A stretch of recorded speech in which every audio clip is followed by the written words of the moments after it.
So it is my distinctive pleasure to introduce Max Tegmark to you now, who will speak about how to get empowered, not overpowered by AI. By way of introducing him, let me just explain how I have actually come across this work, which goes back a number of years now, even though we have never met in person.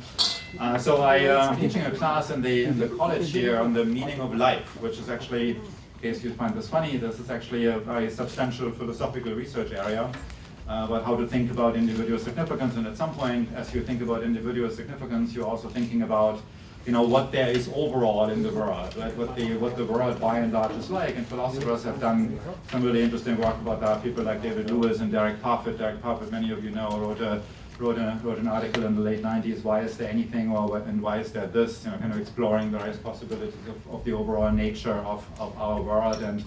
And then there are some fascinating connections to work that Max has done. Namely, Max wrote a book called Our Mathematical Universe, in which he presents something that he calls the ultimate ensemble theory of everything, which is driven by the idea that everything that has that every structure that exists mathematically also exists physically. So there's this that every possible universe actually exists in some sense. So that was a fascinating connection there to the meaning of life material.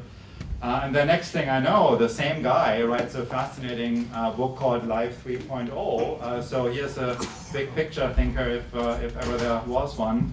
So Life 1.0 is us living in nature. Life 2.0 is us building culture. Life 3.0 is us getting transformed ourselves technologically and possibly also ending up with sharing our social and political spaces with sophisticated machine. Right? So there's a fascinating chapter in Max's book Life 3.0 about what kind of political arrangements there might be once we actually have to share our political spaces with sophisticated technology. So you also know that means we have now traveled a long way from the first talk this morning when Barbara Gross kind of encouraged us not to think too hard about such questions at this stage, but my own take on this is, so I'm with Max on this in the sense that we need to think about we need to get these questions on our radar now because we don't want to start thinking about them when they are very seriously upon us. So in that sense, it's a great pleasure to have you here, Max. So please join me in welcoming Max. It's a great pleasure to be here. I guess Barbara Gross has stepped out now, so we don't have to be embarrassed about peeking about these questions openly. So we're here to celebrate, of course, that it was about 70 years ago, a week or so, or two, of the Universal Declaration of Human Rights. And it is pretty amazing that after 2 world wars, us self-aware life forms on this planet kind of got together and said, actually, even though we keep killing each other and getting pissed at each other for all these reasons, there's actually a lot that we kind of mainly agree on. Sure, there's still some countries like Saudi Arabia still didn't support this because of what it said about women's rights and so on, but there's pretty good agreement on a lot of things. So maybe we should pat ourselves on our heads and feel great about this. But when we get too inflated egos, and then sometimes bad things happen. So maybe we should remind ourselves that it says here the Universal Declaration of Human Rights. But what about other sentient life forms that can experience pleasure and pain and so on? Shouldn't they have rights too? And in fact, you might argue that in terms of what we do here in the US ethically, although we've become arguably nicer to other humans, we arguably become less nice to our cows and our chickens than we were when this was signed. And what about the AI that we're in the process of building? If we one day make artificial minds that are more sophisticated than ours, should they also have some kind of rights? These are some of the fun questions that I want to come back to in 10 minutes or so. And then at the end of my talk, I hope we can have some really fun discussion, all of us. But first, let's take a really, really big step back, as Barbara Gross has stepped out, and ask, where are we so far? So 13.8 billion years after a Big Bang, the way I see it, our universe has woken up on this tiny blue planet tiny conscious parts of our universe have begun gazing out into the cosmos with telescopes. And what have we found? We've found something humbling, which is that our cosmos is actually vastly grander than our ancestors imagined. We're not just the center of everything. And moreover, life itself appears to be an almost imperceptibly small perturbation here on an otherwise seemingly dead universe. But we've also discovered something truly inspiring, which is that the technology we're developing really can empower us. And it has the power to help life flourish, not just for hundreds of years, but for billions of years. And not just here on our planet, but throughout much of this amazing cosmos. So as we heard from Matthias, I call the earliest life 1.0 because it was really dumb, like bacteria, unable to learn anything in its lifetime. And I call us life 2.0 because we can learn, which we in nerdy geek speak might think of as installing new software into our brains, like languages and job skills, which, as Matthias said, has given us cultural evolution and made us the dominant life form on this planet. Life 3.0, which can design not only its software, but also its hardware, of course doesn't exist yet, but perhaps our technology has already made us life 2.1, with our artificial knees and pacemakers and cochlear implants, and my son, who seems actually almost physically connected to his iPhone.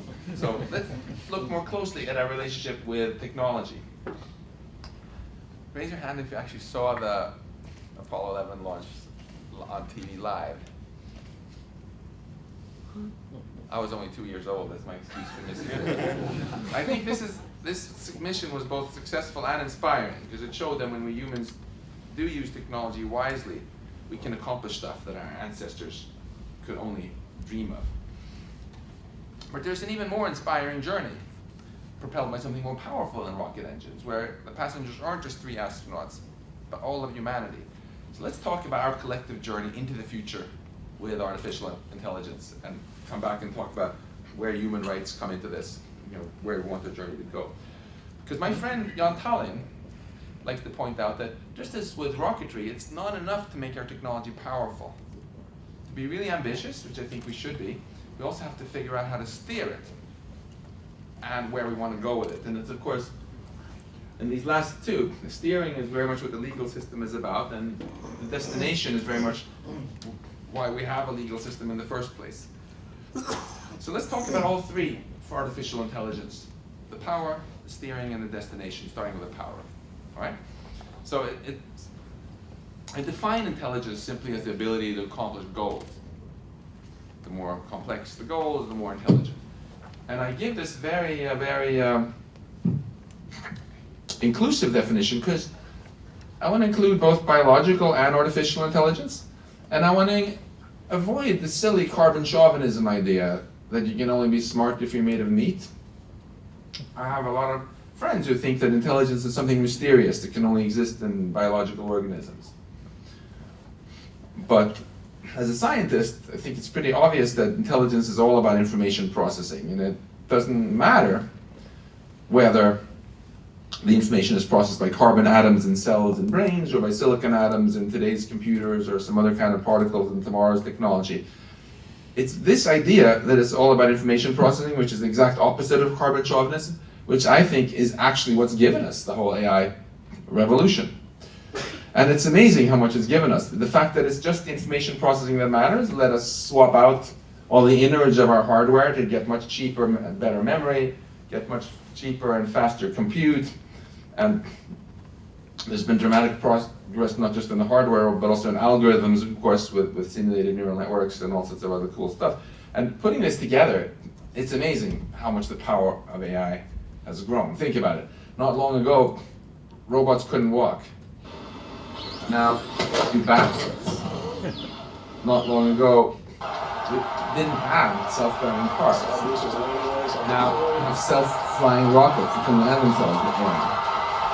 Not long ago, AI couldn't do face recognition, and now AI can simulate fake faces, and it can generate Jonathan Citrain's face saying something he never said, which raises a whole new bunch of legal challenges for those of you in the legal profession. And not long ago, AI was pretty useless but fun little exercise we did in academic labs. Now it can save lives. We lose over 1 million lives every year on the world's roads. Most of those deaths, I think, will soon be preventable by self-driving vehicles. And recent study shows that we lose even more lives than that by a big factor in just stupid hospital mistakes that AI will help us prevent. And if we can use AI to also accelerate medical science, we can do still dramatically better, of course.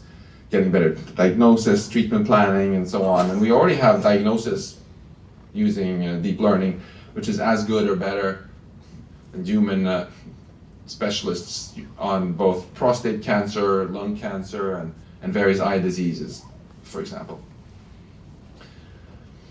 And finally, not long ago, AI couldn't beat us at the board game of Go. Raise your hand if you know the rules of Go, if you've tried playing and so forth. Yeah, much harder than chess, which captivated some of us during the Carlsen Caruana match here recently. But then Google DeepMind took 3,000 years of human Go games and Go wisdom and threw it all in the trash. And by just playing against itself for 24 hours, it became the best Go player on the planet. And the most amazing thing here is not that it crushed human gamers, but that AlphaZero crushed human AI researchers. So it spent decades handcrafting AI to play Go, which is now completely obsolete. And the same exact AlphaZero was able to also crush us in chess. After 2 hours, it could crush the best humans. After 4 hours, it even crushed Stockfish, the best chess software. And this is something AI researchers have been at since 1950. Now, all obsolete. So, all this progress, of course, begs a question which is very relevant for us here today. Namely, how far will this progress go? So I like to think about this question in terms of this abstract landscape of tasks, where the elevation here represents how hard it is for AI to do each task at human level, and the water level represents what AI can do today. The water level is obviously rising as AI improves, so there's a kind of global warming going on here in the task landscape. And I guess it's okay to talk about global warming now, since we're not in Kansas. And but there is an even bigger question. Well, first of all, the fact that it's rising means that we should be very careful going into careers right at the waterfront, which will soon be disrupted by automation. But the bigger question is, how high will the water end up rising eventually? Will it eventually flood all land, matching human intelligence at all tasks? This is the definition of artificial general intelligence, AGI. Not to be confused with the kind of AI we have today. And by this definition, people who say, there will always be jobs that humans can do better than machines, are simply saying we will never get AGI. They might be right, they might be wrong, we'll come back to that. But first, if you think AGI sounds like crazy science fiction, you have to be aware that there's something else which sounds like even more crazy science fiction. Superintelligence. The idea is really simple. If we succeed in actually building AGI one day, then since by definition AI can do all jobs better than humans, that includes the job of AI development. So Google can replace 40,000 engineers by machines, and further progress now in AI will be mainly driven by machines, not humans, which raises this very controversial possibility of an intelligence explosion. Since this further progress can happen on a much shorter timescale now than the human R&D timescale of years, it raises the possibility of a recursively self-improving AI that rapidly leaves human intelligence far behind in the dust, creating superintelligence. But now we need a little reality check. Is this just crazy speculation that nobody talks about except maybe some philosophers who don't have a clue about how you actually make AI? I'm going to let you judge for yourselves by listening in on this little discussion panel I moderated last year at a conference in California.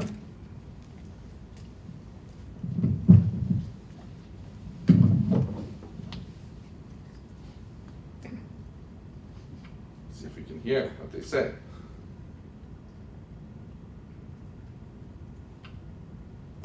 So before I asked if superintelligence is possible at all according to the laws of physics, now I'm asking, will it actually happen? Yes, no, or it's complicated? A little bit complicated, but yes. Yes, and if it doesn't, something terrible has happened to prevent it. Yes. Probably. Yes. Yes. Yes. Yes. No. So obviously, everybody's free to have their own opinion, guesses as to what's going to happen. But claiming that it's only philosophers who take superintelligence seriously is clearly falsified by what you just heard here, because Demis Hassabis is not the philosopher. He is the leader of Google DeepMind that gave you AlphaZero. I have a lot of very famous technologists here. Stuart Russell wrote the most popular textbook in AI. Bart is a dumb one. So we have to take seriously the possibility that we might actually get superintelligence. That doesn't, of course, mean that we will get it, or even AGI. And it doesn't mean that it's going to happen anytime real soon either. So what is going to happen and when? This is a real scientific controversy now, where experts simply are divided because we just don't know. So, for example, we have some people like Rodney Brooks, my MIT colleague, who says, it won't happen for hundreds of years. Andrew Ng, who used to be at Baidu, likes to say that worrying about this is like worrying about overpopulation on Mars, so far in the future. Then we have other people like Demis Hassabis who think it's going to happen relatively soon and is working very hard with his company to make it happen. And recent surveys have shown that most AI researchers actually share Demis's shorter timelines, guessing that we will get AGI, artificial general intelligence, that can do everything as well as us, within decades. This doesn't mean it will happen. Polls have been wrong before, but it means we really need to ask ourselves this question. If it happens, and then what? What do we want it to mean to be human? What should the role of humans be if machines can do everything better and cheaper than us? The way I see it, we face a choice here. One option is to be complacent. We can be like, nah, let's just build machines that can do everything better and cheaper than us and not worry about the consequences. Come on, if we make machines that can make all humans obsolete, what could possibly go wrong? On the other hand, I think we should be ambitious. I think that very complacent attitude is embarrassingly lame when we have such opportunities. I think we should be ambitious and instead try to envision a truly inspiring high-tech future and figure out how to steer toward it. And that brings us to the second part of this rocket metaphor, the steering. We're making AI more powerful, but how can we use it to steer towards it? How can we steer towards a future where it really helps humanity flourish rather than flounder? And this brings us right back to the key theme of this meeting, the Human Rights Declaration. Where again, after 2 horrible world wars, people felt maybe some more steering is in order. Back we couldn't have world wars 20,000 years ago because with rocks and sticks, you couldn't kill 50 million people even if you tried. But then technology amplified our ability to do good things and bad things, and we kind of screwed that one up pretty badly. So this is more emphasis on steering. Now, as I said in the beginning, when we think about AI, I think we need to broaden this a little bit, not just talk about humans.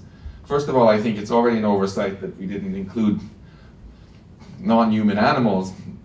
It's a typical sort of might makes right attitude, right? That's why women didn't get the right to vote, because every time we voted about it, all the men said, it's fine the way it is. Same when we decided, should we give more rights to cats or whatever, if you go around and ask, or this cow that's going to get slaughtered, it didn't have much of a say because we asked it, is it okay, and it didn't say anything, so it's probably fine. I think if we can learn from that and get it, we have an opportunity to get it right this time by looking even more broadly, not just at biological minds, but at any other minds that we create as well. There's also a whole other side to this, which I know you've talked about already a bunch, which is even if you just care about humans, how will the AI affect us and bad things we can do with each other? But I want to have a little fun and talk specifically about how we might generalize the human rights a little bit to apply to all conscious minds that can have subjective experience. So if we cross out the word human here, what can we do then? I had a lot of fun when I wrote the book, the 7th chapter in the book, just reading about people's view on ethics from different cultures and from different historical periods. And although we're obviously far from consensus on the planet, there are striking themes that go back even thousands of years where there's pretty broad agreement. For example, the truth is a good thing, and that beauty is a good thing, and that somehow being good is a good thing is something that really recurs all around the planet at many, many different times. And many universities actually tend to pick one or two of those as slogans. So for example, I was a postdoc at the Institute for Advanced Study in Princeton, where beauty and truth were the slogans. Harvard decided to simplify it and discover veritas, just the truth. Never mind the beauty. Although I have to give it to you guys, you have a more beautiful campus than we do at MIT. And then I went through this exercise of looking through all these different texts, including this one, and trying to distill out in bullet points what are the key themes that we sort of tend to agree on. So one very broad recurrent theme is utilitarianism. The idea that, okay, conscious experiences, subjective experiences, if that's what it's all about, then obviously we want to have more of them rather than less of them, and we want to avoid suffering or negative experiences. I sometimes even run into people who say, oh, it's easy. The goal for the future of our universe should just be to maximize conscious experience. Done. But whenever you start thinking about any of these things in a bit more detail, you realize that it's subtle. In that case, if that's the only principle we have, we would just use all our science in the future and figure out what is the best possible experience, and maybe just simulate it in countless galaxies throughout the cosmos over and over and over and over again. But is that really what the future you're excited about? If it were, then you would probably be the kind of person who figures out what is the most delicious meal, and then eats that for breakfast and lunch and dinner, 7 days a week, every day for the rest of their life. Doesn't look like any one of you guys do that, right? Or you might say, well, you figure out what the perfect friend is like and then wish that all your friends were identical and just keep doing the same thing every day. No, I think we also clearly place value on diversity. That somehow a diverse set of positive experiences is better than just a bunch of identical experiences that are just replicated over and over and over again. A third theme I think we see in a lot of cultures when they speak of ethics is autonomy. Somehow the idea that conscious entities or societies or people should have the freedom to pursue their own goals, unless this conflicts with some overriding principle, like one of the other ones, doing harm or whatever. And interestingly, when I reread the Human Rights Declaration in light of this, it struck me that most of them are actually about the autonomy principle, freedom of thought, freedom of speech, freedom of movement, freedom from slavery, freedom of torture. Those are all the right to life, liberty, security, education, the right to marry, the right to work, the right to own property. They give you autonomy. They say you can do all of these things as long as it doesn't conflict with bullet number 1 here and cause harm to other people. So as long as nobody else suffers from it, so you're not decreasing other people's subjective experiences and value, then you can do this. Now, I crossed out human rights here because I want to make it, if it's going to be really universal and apply throughout the universe, it shouldn't just be for us, so it should be for all conscious beings. We could rewrite this then in a little more less anthropocentric way by saying, okay, any conscious entity, maybe we should give it the freedom to think, to learn, to communicate, to own property, not be harmed, and generally the right to do whatever it wants, as long as it doesn't inflict on the freedoms of other entities. Interestingly, this third one, the autonomy principle actually kind of follows from the first one, because in the following sense.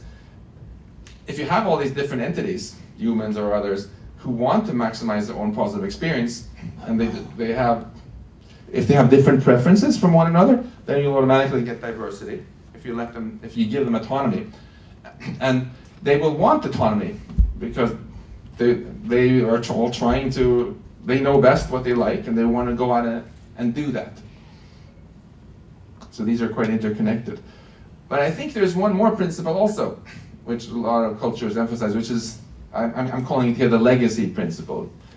It's that whatever future we create, we would like compatibility with scenarios that sort of, at least most of you guys would view as happy or whatever. In other words, even if we're all going to be dead in 1,000 years, you would probably still prefer that there is life over all life having gone extinct, right? Even though it doesn't have any relevance for your own experience now. And you can think of this also as, when we create rules, a legal system and whatever, it's so that future experiences will be better because people don't just murder each other at random and so on. And but the legacy is a little bit more the opposite. We want to have that we get to have influence over what actually happens in the future, regardless of whether you think we should have a legacy principle or not. In practice, we do, because we're the ones building the AI. And I think most people would not want to build an AI that's just going to create a horrible future that goes against all things that they hold dear, and they would just rather not do it. So, how do you translate this into something more actionable, like universal human rights, or the Declaration of Rights, the Universal Declaration of Rights? Well, just for fun, I looked back at Asimov's 3 laws of robotics, which you've all enjoyed in the past, right? And the interesting thing about them, of course, is not only that they don't really work, but almost all the stories Asimov wrote about them are stories about how they failed, even though they sound great. But if you take these, could you somehow make them less anthropocentric? Now here humans go in the first bullet and are like given higher value than robots. Yeah, sure you can, if you just simplify them to 2 principles. So the first one would be a conscious entity has the freedom to think, learn, communicate, own property, and not be harmed or destroyed. You notice I stole all the stuff from the Declaration of Human Rights there. That becomes basically Asimov's first law. And then the second one just is this autonomy principle that any conscious entity has the right to do whatever doesn't conflict with the first law. Easy. Yep. Are you ready to sign? Adopt it? Not so fast. So again, those of you who do law know that the devil is always in the detail. This sounds kind of good, but when you think through it, again, you realize that there are a lot of huge pitfalls here.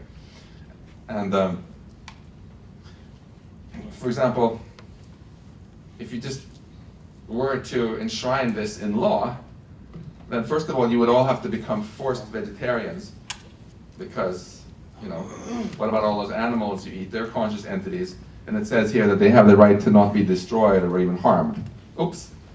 And what if you have a laptop that in the future that's just really smart and has a conscious experience? Do you not have the right to turn it off? This starts to get quite tricky, and you start to realize that the reason we were able to agree so easily on the human rights is because we are all kind of at roughly the same level of power, all humans. So we could say, okay, we humans are equal, but kind of never mind the cows and so on. But if you want to have something that applies to entities of very wide range of capability, you get into these very difficult trade-offs between, on one hand, sort of might makes right, which is what we do with the cows, and on the other hand, trying to treat everybody kind of equally. Also, if you like democracy, if you feel that everybody with human level intelligence or above should get 1 vote, that clearly doesn't work either, because then if you have some very nice AI and then want to win the election, it just uploads 3 trillion copies of itself the night before the election. Oops. So if you're going to do anything like that, then you also have to have limitations on creating very intelligent beings. So I'm not going to answer the question of the meaning of life, and I'm certainly not going to give you a glib answer for how we should upgrade the Declaration of Human Rights either in the AI era. But I wanted to just throw this out here to provoke you a little bit, and hopefully you guys can figure something out which comes closer to actually working by looking at the flaws and problems with things like this. In the meantime, what have we done? Well, in addition to my day job at MIT, doing AI research mainly on nights and weekends, I work with the Future Life Institute here together with a bunch of colleagues, where we focus specifically on issues to do with this steering. And what we've done, our goal is simply, as the name suggests, for the future of life to exist, which I don't think ought to be a very controversial sort of left-right partisan issue, and more broadly to make the future of life as inspiring as possible. And I love technology. I'm quite optimistic that we can create an inspiring high-tech future with technology, if we win what I like to call the wisdom race, the race between the growing power of the technology and the growing wisdom with which we manage our technology. But this is the huge challenge of our time, the way I see it, because we need to change strategy if we're going to win this race. In the past, we've kind of stayed ahead in the wisdom race, albeit maybe just barely, simply by using the strategy of learning from mistakes. First we invented fire, screwed up a bunch of times, then invented the fire extinguisher. First we invented the car, screwed up a bunch of times, and then we invented the traffic light, the seat belt, the airbag, and laws against driving too fast and stuff like that. But science keeps progressing, helping us understand our problems ever better, right? Which gives us ever more powerful technology that lets us gives us ever more empowerment to change our world around us. And at some point, this technology becomes so powerful that it crosses a threshold where it's no longer a great idea, this learning from mistakes strategy. I think nuclear weapons are beyond the threshold. If we have a nuclear war by accident between the US and Russia, starting now, then we'll all be in the mushroom cloud in 30 minutes, and we might be like, maybe we should just be a little more careful next time and learn from this mistake. I don't think that's the best strategy for dealing with this.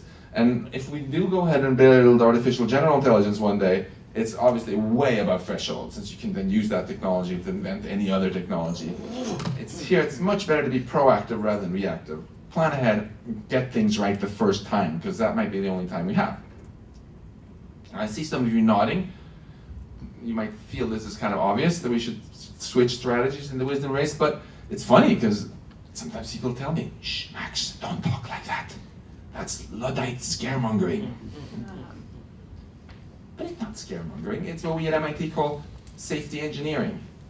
Think about it. Before NASA launched the moon mission, they systematically thought through everything that could go wrong when you put humans on top of explosive fuel tanks and launched them to a place where no one could help them. And there was a lot that could go wrong. Was that scaremongering? No, that was exactly the safety engineering that led to the success of the mission. And that's precisely the strategy I think we should take in the future if we ever do build artificial general intelligence. So to help develop this kind of wisdom we need to be proactive and get things right, we've organized conferences bringing together leading AI researchers and other thinkers to discuss these issues, both nerdy technical issues and also ethical issues related to fascinating topics of today. This produced a list of, this last one, of 23 principles, which have since been endorsed, signed by over 1,000 AI researchers around the world, and they were even officially endorsed by the state of California in August. And I want to tell you about just a few of them. First, there's a principle that we should avoid an arms race and lethal autonomous weapons, also known as killer robots. And the idea here is really simple. Any technology can be used for, any science, right, can be used for new ways of helping people or new ways of harming people. for example, biology and chemistry are much more likely to be used for new cures or new materials than for new ways of killing people. Why? Because biologists and chemists pushed really hard for international bans on biological and chemical weapons, and they succeeded. That's why you pretty much never read about a bioterrorism attack in the newspaper, but you very often hear about people who are cured by penicillin or some new successful biotech startup making people happy. And AI researchers basically want the same thing. They want AI to be remembered as a source of new solutions, not just a new way of murdering people anonymously. So we have until 4:45, is that right, for this session? Yeah. Okay, I want to save a lot of time for questions, so I'll spare you the details. But if you want to know a Let's little do bit a about the kind of pilot future directly. that I'm hoping we won't get, you can Google slaughter bots.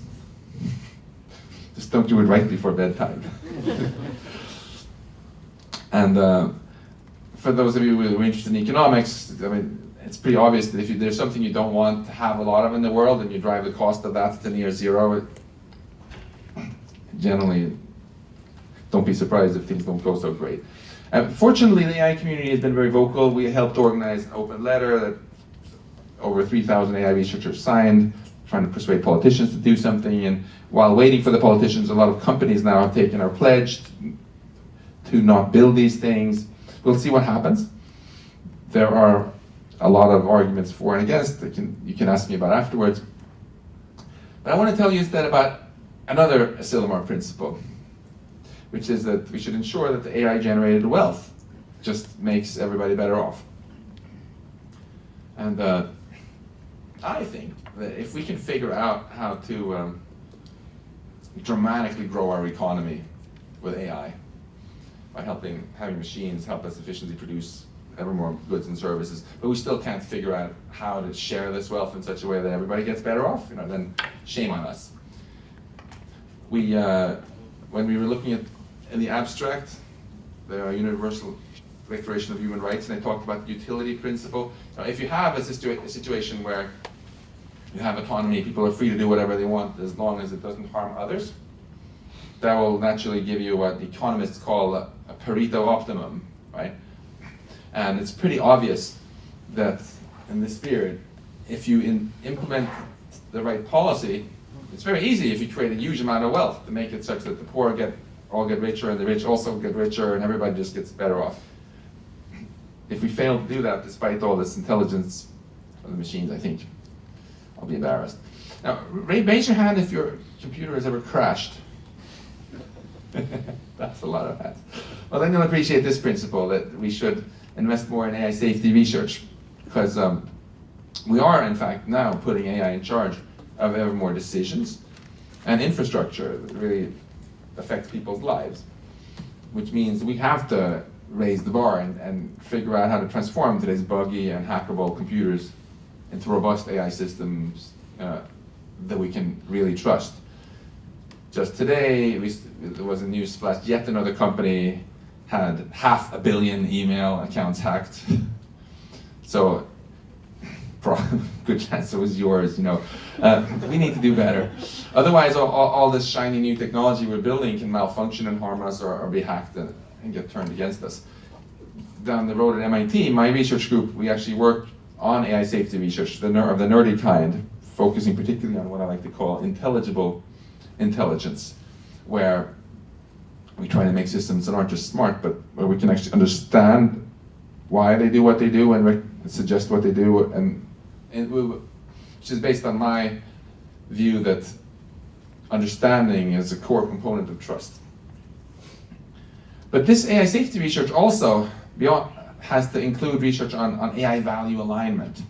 What's that? Well, the real risk from AGI or superintelligence isn't malice, like in silly Hollywood flicks, but competence, that it becomes very competent, more than us, and just goes out and accomplishes goals that aren't aligned with ours. Think about it. When we humans drove these guys extinct, the West African black rhino, why did we do it? Not because we were a bunch of evil rhinoceros haters, right? But because we were more intelligent than them and our goals weren't aligned with theirs. Tough luck for them. But since AGI is by definition more intelligent than humans, to make sure that we don't put humanity in the position of those rhinos, if we ever build AGI, we have to figure out how to make machines understand our goals, adopt our goals, and retain these goals. And whose goals should these be anyway? That brings us to the final part of this rocket metaphor, which is the destination. We're making AI more powerful and we're trying to figure out how to steer it, but where do we want to go with it? This, I think, is the elephant in the room that still to this day almost nobody discusses because we're so focused on short-term questions like jobs and killer robots and so on. But what kind of society are we hoping to create if we build superintelligence? What do we want the role of humans to be here? We did an opinion poll just for fun, and out of these 15,000 roughly respondents, most of them actually want us to build superintelligence that's dramatically smarter than humans. And the biggest consensus was on that we should be ambitious and help life flourish, not just on Earth, but out in the cosmos as well. But there was much less agreement about who or what should be in control. And I was actually a little bit weirded out that there's even like 10% here who wanted to be just machines. Maybe they're kind of disappointed on some of their recent interactions with humans. And there was total disagreement about what the role of humans should be in this future, even at the most basic level. So let's finish here by just taking a look at some possible destinations we could choose to steer towards, okay? Don't get me wrong now, I'm not talking about space travel, just about humanity's metaphorical journey into the future with artificial intelligence. So I have some AI colleagues who do want us to build superintelligence and keep it under human control, like an enslaved god, disconnected from the internet and just used to create unimaginable power and wealth for whoever controls it. But Lord Acton, right? He told us that power corrupts, right? And absolute power corrupts absolutely. Exactly. So you might worry that we humans just aren't wise enough to handle this much power. And also, besides many moral qualms you might have about enslaving a superior mind, you might worry that this superintelligence might outsmart us, break out, and take over. But it's funny because I also have some AI colleagues who are fine with AI taking over, and in fact even causing human extinction. Yeah. As long as we can think of the AIs as our worthy descendants, like our children. But how would we know that these AIs have actually adopted our best values and aren't just some kind of unconscious zombies that have tricked us into anthropomorphizing them? And also, if you believe in democracy, then shouldn't those people who don't want human extinction have a say in the matter too? Not just some tech nerds? I had lunch with this guy at MIT recently, who will not be named, but you see him often on TV, and he's like, I asked him if he's not worried about this, and he's like, oh, I'm not risk averse. I was like, oh, what about the rest of us? Don't we matter? But if you didn't like either of these two high-tech scenarios, it's important to remember, though, that low-tech is suicide in a cosmic perspective. Because if we don't go far beyond today's technology level, the question isn't whether we're going to go extinct, but just whether we'll get taken out by the next killer asteroid or some other problem that better technology could easily have solved. So how about having the cake and eating it with superintelligence that's not enslaved, but free, and nonetheless treats us well because we figured out how to align its values with ours.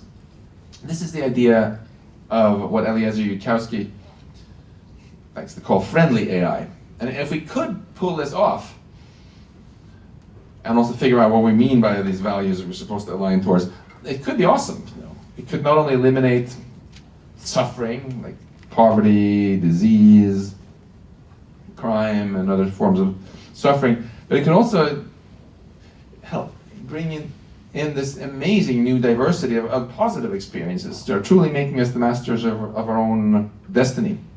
So in summary, because I want to save time for questions, Our situation with technology and AI in particular is obviously complicated, but the big picture I want to leave you with is actually really simple. Most AI researchers expect us to build AGI within decades, so within lifetime of most of you. You look healthy, like eat your vitamins, go to the gym, you know. And if we just bumble into this totally unprepared with our heads in the sand, refusing to think about what could go wrong, then let's face it, it's probably going to be the biggest mistake in human history.